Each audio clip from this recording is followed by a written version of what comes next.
El invitado de hoy es fisioterapeuta, experto en fisioterapia manual y además tiene un máster en psiconeuroinmunología clínica. También ha escrito un libro, Hijos de la Adversidad, del cual hoy hablaremos en más detalle. Y además, hoy nos hablará de neuroinflamación. Muchos lo conoceréis, pero hoy tendréis la oportunidad de conocerlo mejor. Bienvenido a nuestro podcast, Antonio Valenzuela.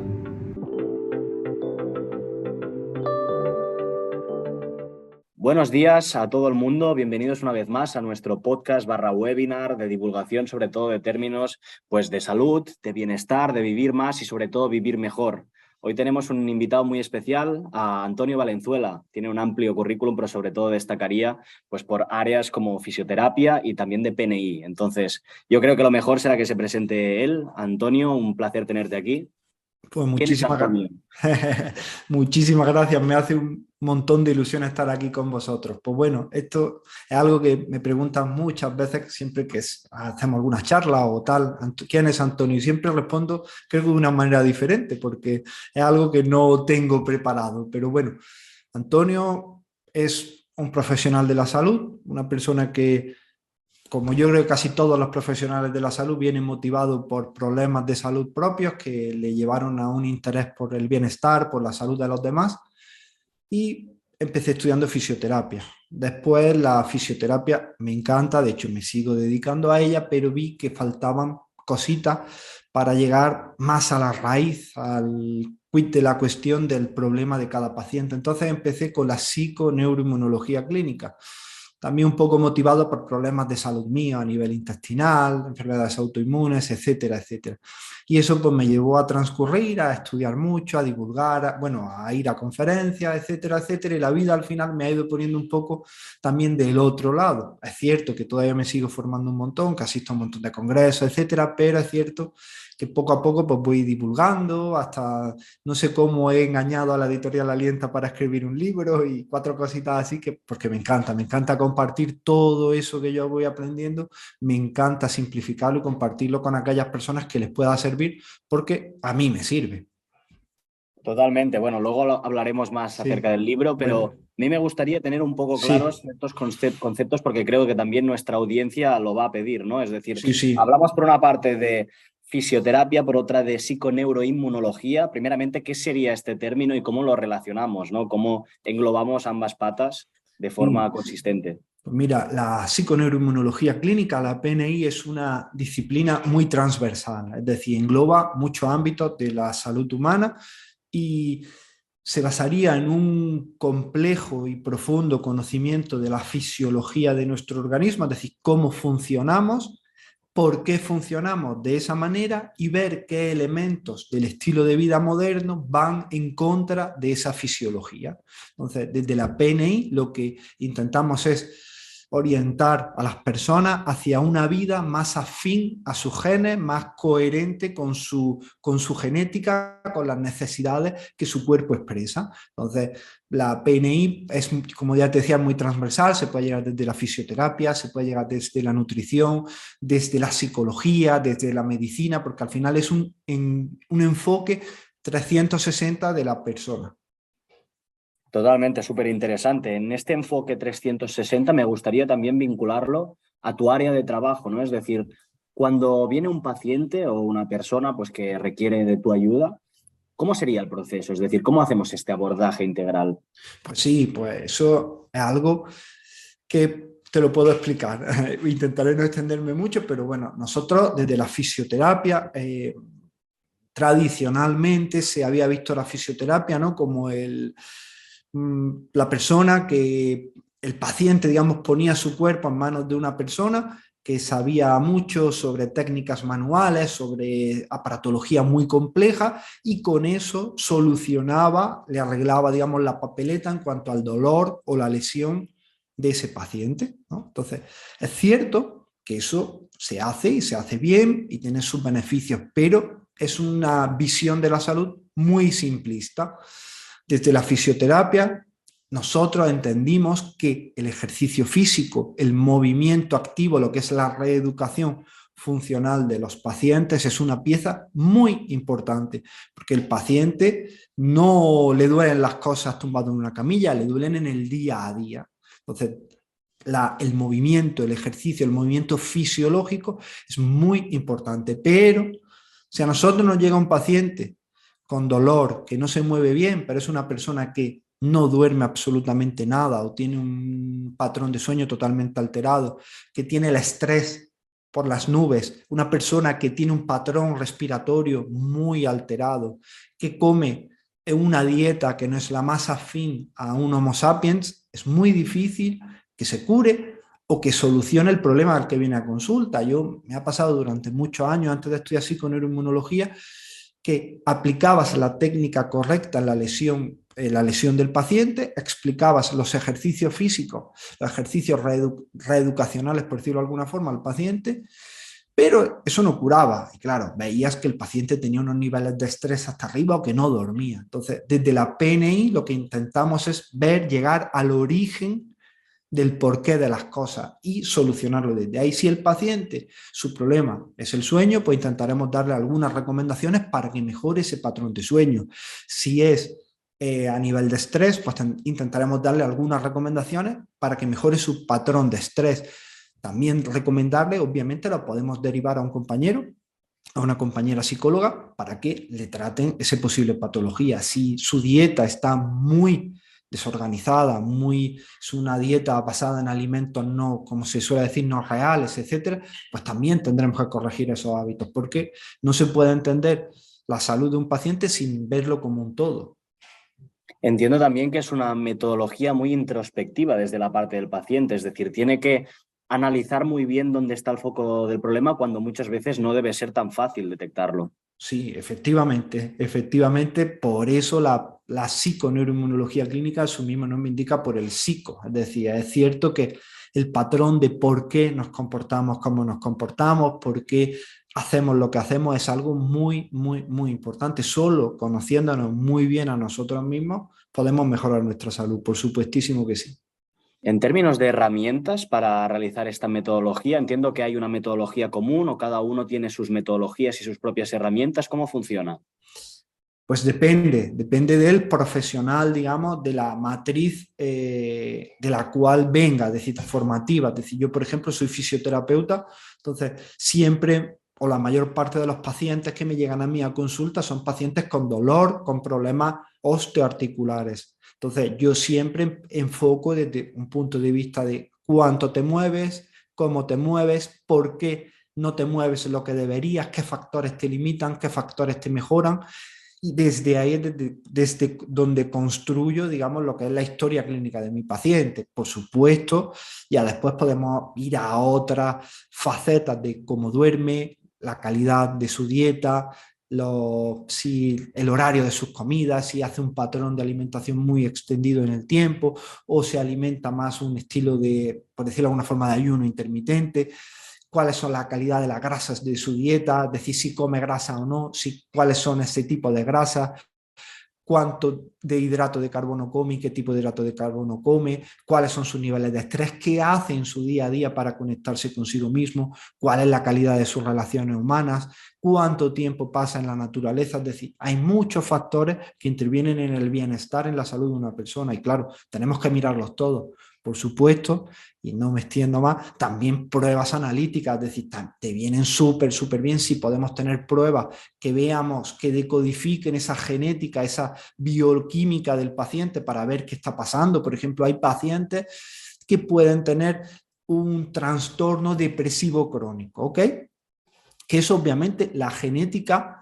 Lo único que hace es cargar la pistola, es decir, al final el estilo de vida al que aprieta el gatillo, pero es muy diferente tener un polimorfismo en el gen COMT, es decir, en el gen que es del cual dependen, por ejemplo, la dopamina. Es muy diferente tener un polimorfismo a nivel de ese gen que te haga que produzcas menos dopamina de la que debieras. Por ejemplo, mira, yo tengo un polimorfismo, presento, digamos, un gen, el famoso y temido gen FTO, que es el gen de la obesidad. Es un gen que está muy relacionado con la obesidad. Entonces, yo parto en desventaja con una persona que no sea portadora de ese gen. Obviamente, yo saber que tengo ese gen activo en mi organismo me hace pues cuidar aún más mi dieta, cuidar más mi ejercicio físico que otra persona que digamos, su genética sea más privilegiada. Igual que si vemos, por ejemplo, que el paciente tiene deficiencias nutricionales severas, déficit de B12 o etcétera, en una analítica sanguínea, también son muy, muy agradecidas esas pruebas, por supuesto.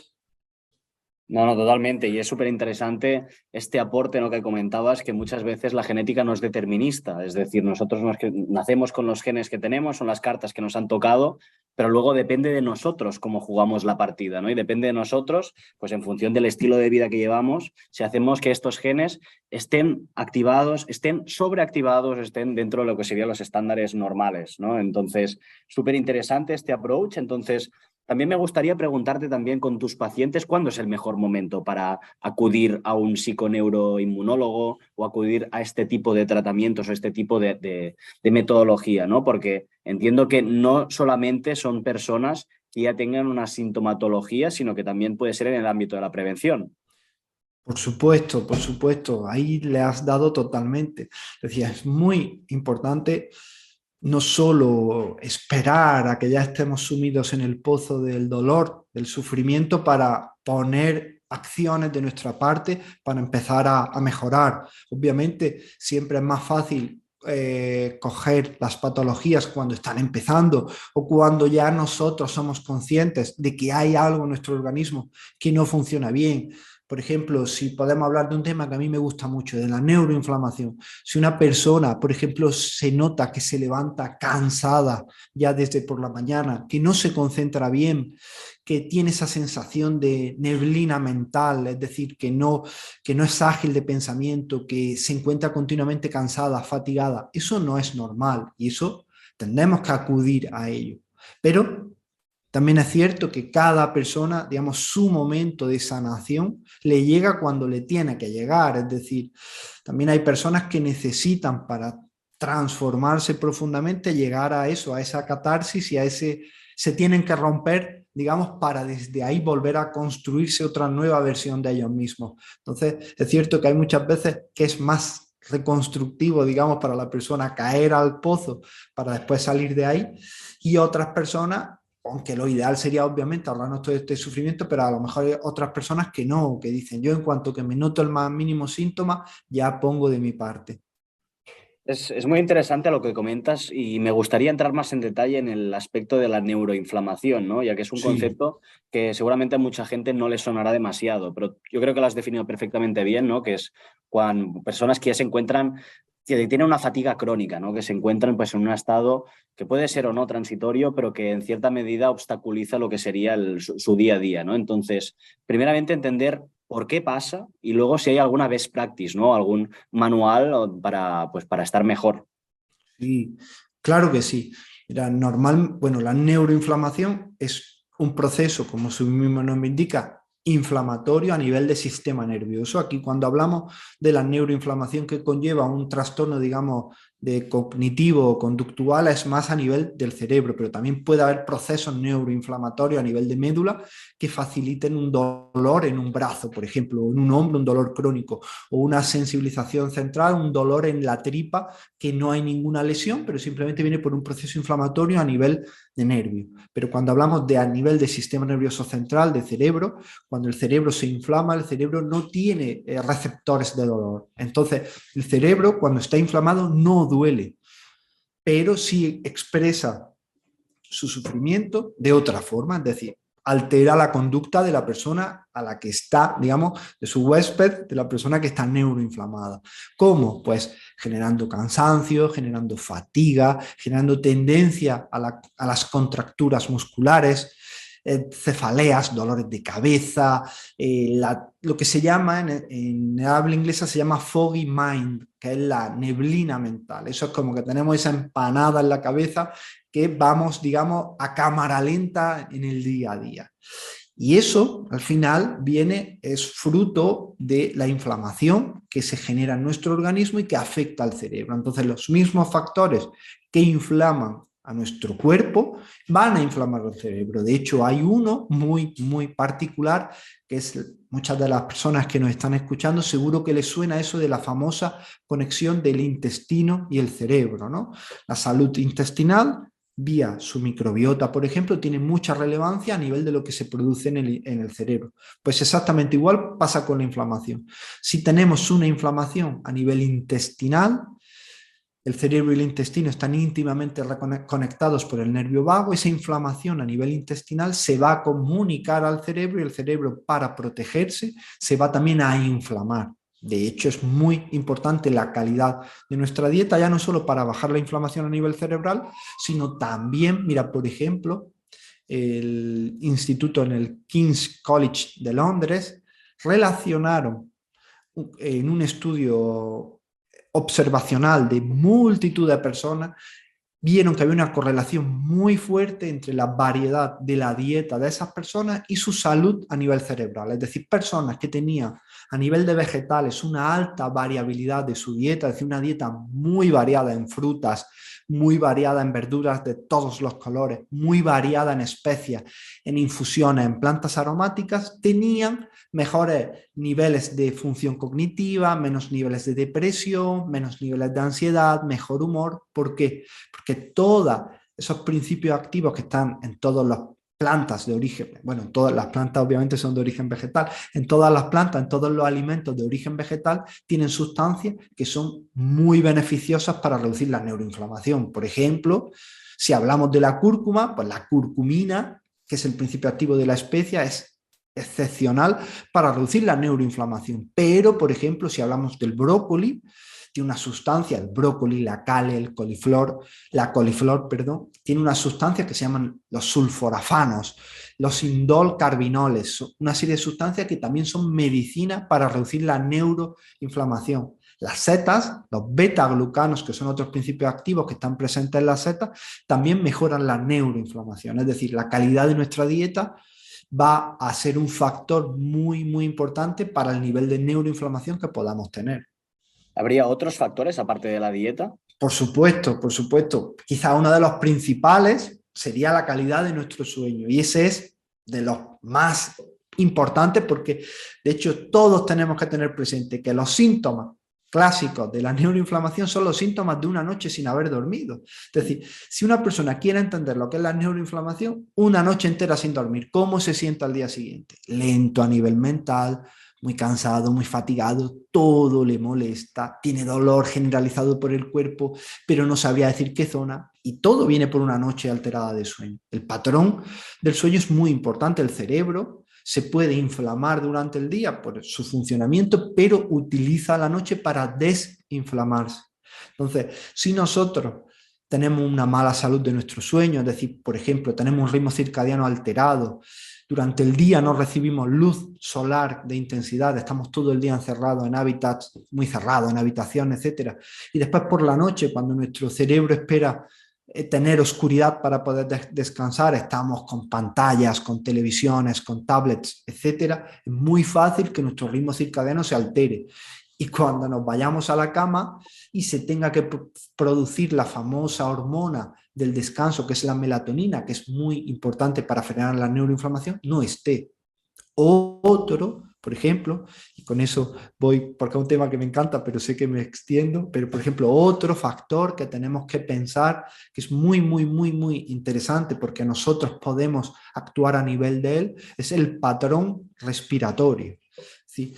Personas que respiran por la boca de una manera rápida, de una manera entrecortada, pueden generar activación por ese mismo patrón de respiración, pueden generar una activación del sistema nervioso simpático, que es el sistema que nos pone nerviosos, y la activación del simpático, es decir, ponernos nerviosos, alterado, eso va a neuroinflamar. Pero, por ejemplo, cambiar ese patrón a un patrón de respiración más profundo, más pausado, por la nariz, mejora la neuroinflamación. De hecho, por ejemplo, tenemos estudios de la Universidad de Stanford en los cuales se ve cómo personas que respiran, que se toman 5 minutos de respiración lenta, profunda, con su boca cerrada, inhalando y exhalando por la nariz y utilizando el diafragma, es decir, impulsando el aire abajo a la barriga, hinchando y deshinchando la barriga.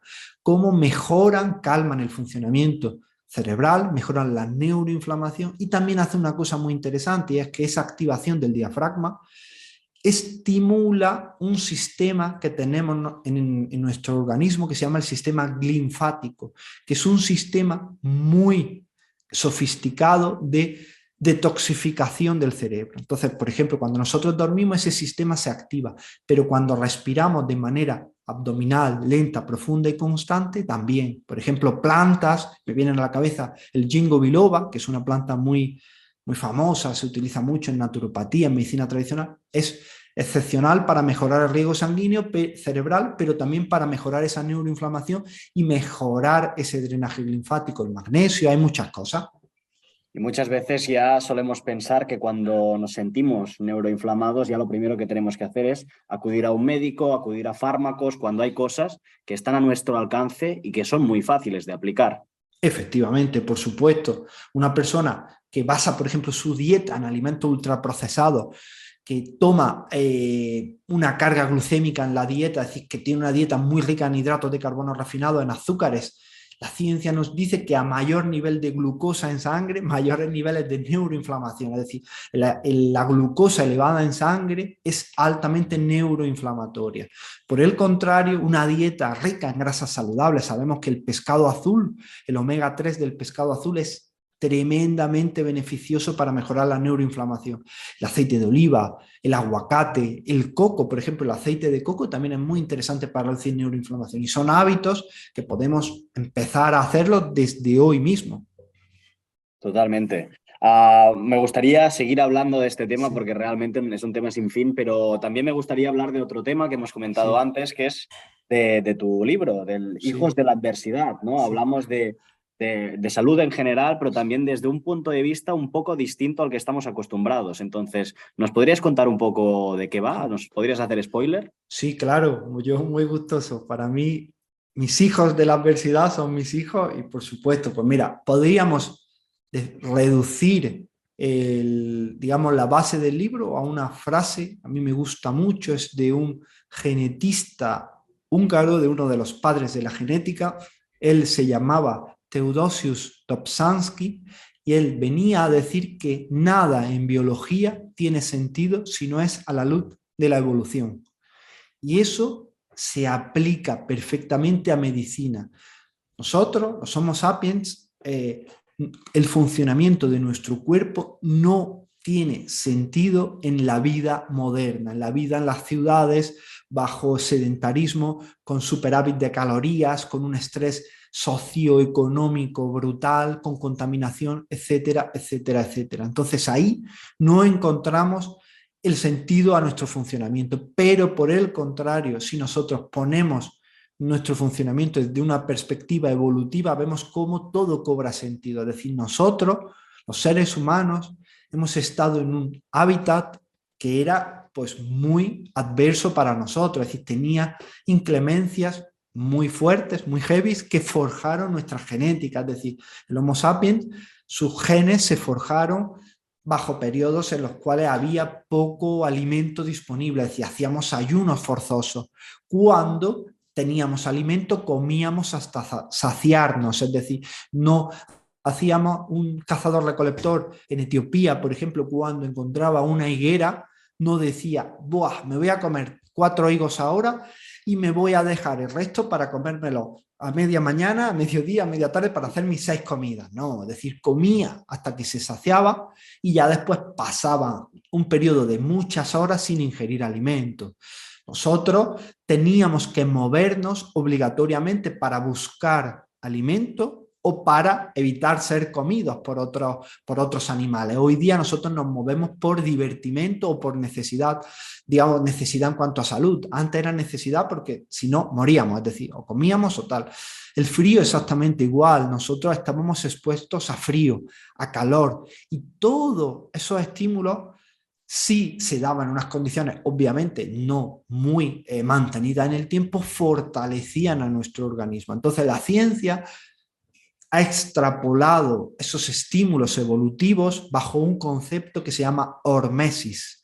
La palabra hormesis viene del término griego que significa estimulación. Entonces, lo que nos dice la ciencia, y de eso hay muchos estudios de intervención muy interesantes, que cuando nosotros a una persona la sometemos a un frío, se toma, digamos, se da una ducha de agua fría, se da un baño en aguas naturales, siente frío de vez en cuando, toma una sauna con el calor, tiene, por ejemplo, periodos de ayuno intermitente, hace ejercicio físico de intensidad, etcétera. Es decir, todos esos estímulos que antaño eran vitales, cuando hoy día los introducimos en el día a día de un Homo sedentarius, una persona que vive en la ciudad, etcétera, son tremendamente protectores para su salud.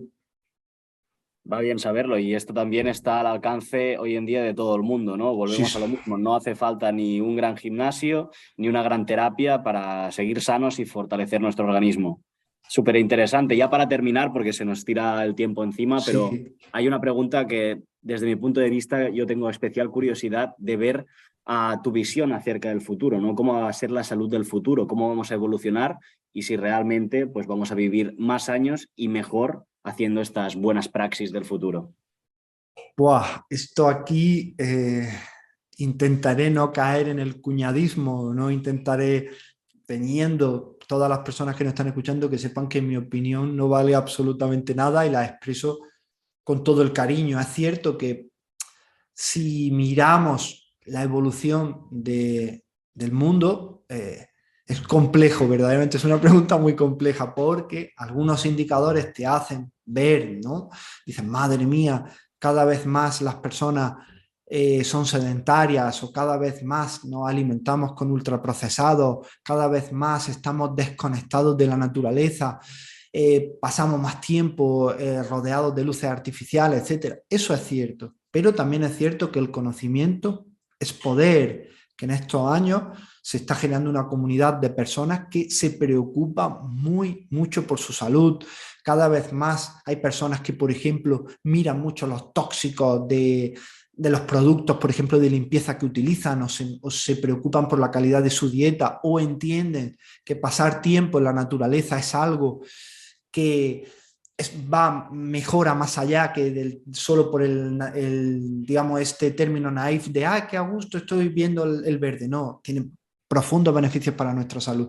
Y es cierto que la ciencia está avanzando a un nivel brutal. Sabemos que todo lo que es la ciencia de la longevidad está digamos, en sus primeras fases, pero ya está llegando, ya se está empezando a traducir lo que hace unos años María Blasco o López Otín, Walter Longo en sus estudios, Timo Brenner, todas estas personas, lo que estaban investigando, lo que estaban, digamos, viendo en su laboratorio, ya se está extrapolando hacia las personas, ya sabemos muchos hábitos que pueden mejorar y extender la salud de las personas, y con las nuevas herramientas que nos vienen de ver cómo está funcionando nuestra genética, todos ver cómo esa epigenética cómo esos genes se están expresando, la calidad digamos, a nivel bioquímico, de ver qué factores tenemos expresados o no, déficit nutricionales, etcétera. Es decir, la tecnología nos está dando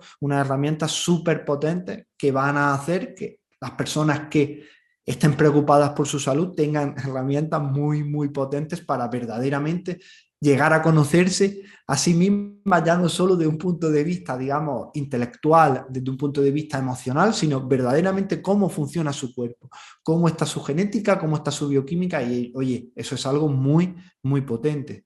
Totalmente, y sobre todo es la principal diferencia también entre el lifespan y el health span, ¿no? Que la gente no únicamente viva más, sino que viva con mayor calidad de vida durante más años, que esto al final y al cabo es uno de los objetivos que deberíamos perseguir, pues, y cada vez más vemos como hay iniciativas, personas y referentes e instituciones en nuestro mundo, pues, que avalan todos los avances que se están sucediendo. Así que Antonio, un placer tenerte aquí. Como siempre, pues nosotros estamos a tu total disponibilidad. Dejaremos toda la información de Antonio Valenzuela en la descripción. Cualquier duda que tengáis, cualquier pregunta que tengáis que hacerle, pues evidentemente feel free de dispararla y a partir de aquí nosotros sabemos que Antonio tiene una agenda bastante apretada, pero intentaremos ir solucionando, ir poniendo luz a todos aquellos oscuros, ¿no? que vayamos encontrando. Así que nada, Antonio, muchísimas gracias por tu participación y seguimos en contacto. La gracia os la doy yo, muy contento de estar aquí con vosotros, de haber podido charlar y muy contento.